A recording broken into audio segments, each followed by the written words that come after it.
It's now time to hear from the man that they are, my friend and the recipient of the Genesis Prize, Michael Douglas.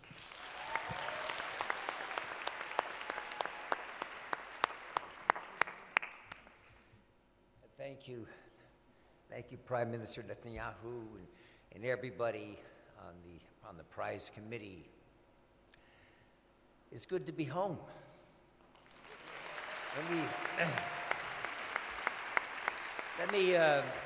Let me restate that. It's good to be home again, for this is not my first visit in Israel. First time I came here was in 1965, when my dad was making Cast a Giant Shadow. It was a film about Mickey Marcus. Now, Mickey Marcus was an American colonel who came to Israel to fight the war for independence and became Israel's first modern general. And to me, this marked the start of the Israeli-American alliance, which is one of the most important and unbreakable partnerships for democracy that the world has ever known.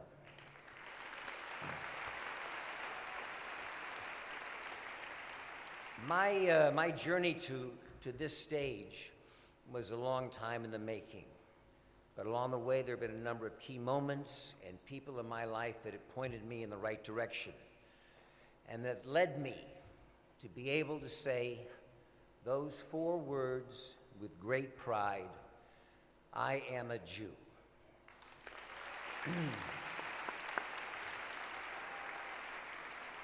Those who insist that to say those words one's mother has to be Jewish, and make no mistake, my being Jewish is as deep, as definitive as my genes, just not from my mother. Our great tradition came to me instead from my father, Isser Danielovich, known around the world as Kirk Douglas, and the values that he instilled in me at a very young age. And as you saw in this the video earlier, my dad got bar mitzvah for a second time in the year 2000, when he was 82 years old. And I gotta admit that it was a little strange seeing an 82 or 83-year-old bar mitzvah boy. But at that service, he talked movingly about tikkun olam, about the desire to repair and make the world a better place to live in. And there was no contradiction between his Jewishness and his universality. They supported each other, and it struck me at that time that the concept he embraced on the bima, the idea of tikkun olam, was something that had always been an indelible part of our family. Kirk reconnected with his Jewish roots after a horrible airplane accident when he turned 70. I also connected with my roots at the age of 70. So like father, like son.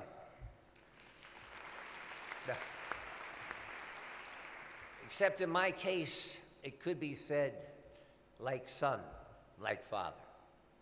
And that is because of my son, Dylan.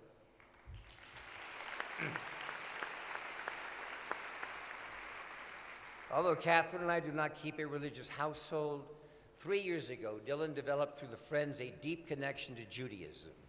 He would go to their houses for weekends and watch his friends' families celebrate Shabbat. He would go with them to Hebrew school and watch as they learned and grew spiritually and intellectually. And after a few months of being part of this important part of his friends' lives, Dylan came home one day and he said he wanted a bar mitzvah. And when he started going to Hebrew school and studying for his bar mitzvah, it connected me with the religion of my father.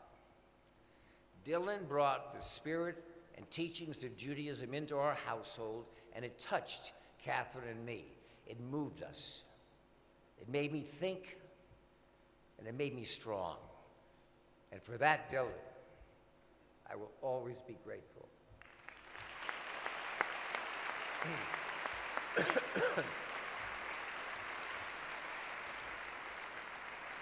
This award means so much for me for so many reasons. For when an organization as important and respected as the Genesis Prize Foundation decides to choose as their 2015 laureate someone in the eyes of some is not really Jewish, it sends a message around the world. None of us can deny that this is a critical time for Jews. Then again, every year since the past 5,775 years has been a critical time. But in 2015, we face crisis both external and internal. Anyone who reads the newspaper is all too aware of the externals. The internal one centers on assimilation and how to keep our numbers strong so that we can survive. As some of the statistics showed you, in the United States alone, 58% of Jewish marriages are interfaith. And among non-Orthodox Jews, that number is over 70%. So we as Jews have a fundamental choice. Do we exclude those who want to identify with our people yet who marry non-Jews, or do we welcome them and connect them in every way we can with our Jewish values? Well, the answer to me is clear. That is just one reason that you giving me this honor is so significant to me. It tells the world that in a time when so many of our people are assimilating, when so many are marrying outside our faith, that there is room for all in the warmth and safety of Abraham's tent.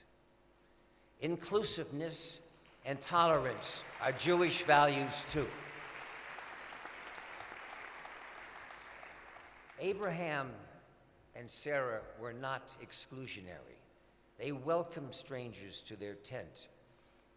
And according to a midrash, Abraham's tent was open on all four sides so that he could welcome people from all directions. Abraham is our traditional hero of hospitality. I strongly believe that Judaism should reflect the spirit of welcome and the tradition that began with Abraham's tent. And this tent, this Jewish home, is one from which I will continue to try to live by the Jewish values handed down to me from my dad and now handed up to me from my son. 3 generations of Douglases.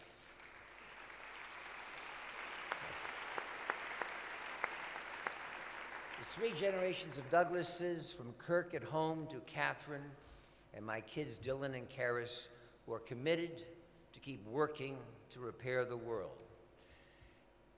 And by the way, my daughter, Karis, is so moved by seeing what Judaism means to her brother, her grandfather, and me, that she's having a bat mitzvah.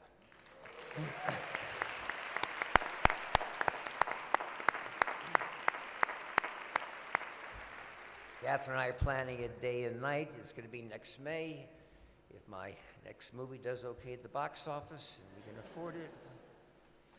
But with this honor comes a very substantial prize, and in a tradition started by Michael Bloomberg, and we know how Jews love tradition, the Genesis Prize Foundation will donate the prize money to some organizations and causes that I believe in.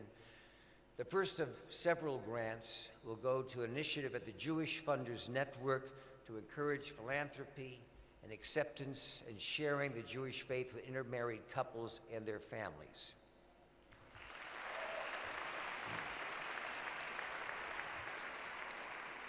Hillel, the Foundation for Jewish Campus Life, will also receive a portion of the funds and additional grants. And additional grants will be announced shortly. These organizations are making a difference. They are working to welcome all, and I am honored to be able to help them in their efforts. I want to thank everyone who made this such an amazing night.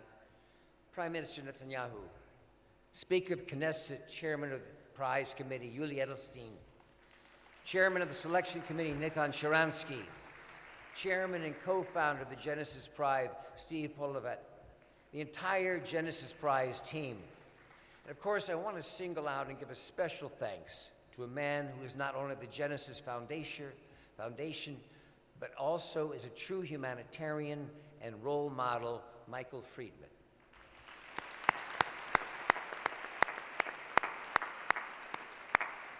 There's some friends of mine that are here tonight who encouraged my Jewish values. George Blumenthal, Heather Reisman, Jerry Schwartz, John and Susan Hess, Lawrence Stroll, and yes, even Patrick Riley.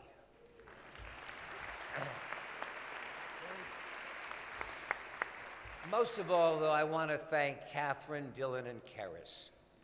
Seeing them here tonight means so much to me. They inspire me. They challenge me, and they know that no husband and father could love them more. Stand up. Please stand up.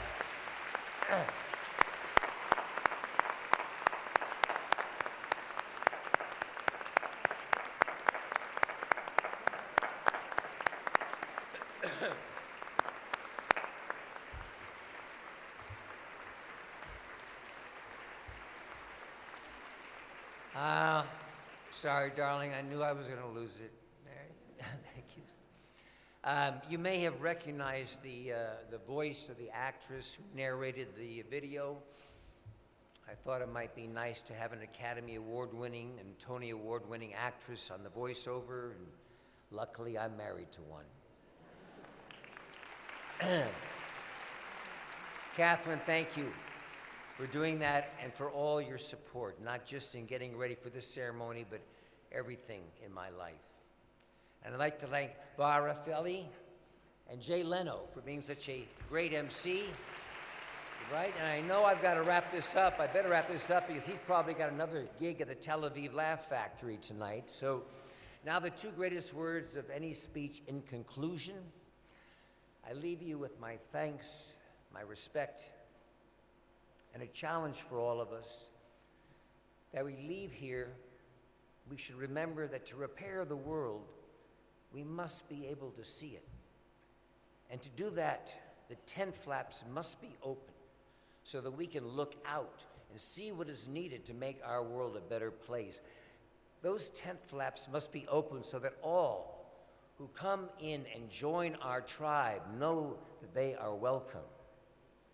For if we make a choice of those outside feel unwelcome, they will never know the joy that I have known of being welcomed among brothers and sisters in a Jewish land. And I will always come back to this blessed and heroic place, which for me will always be home. So I thank you very much for this honor.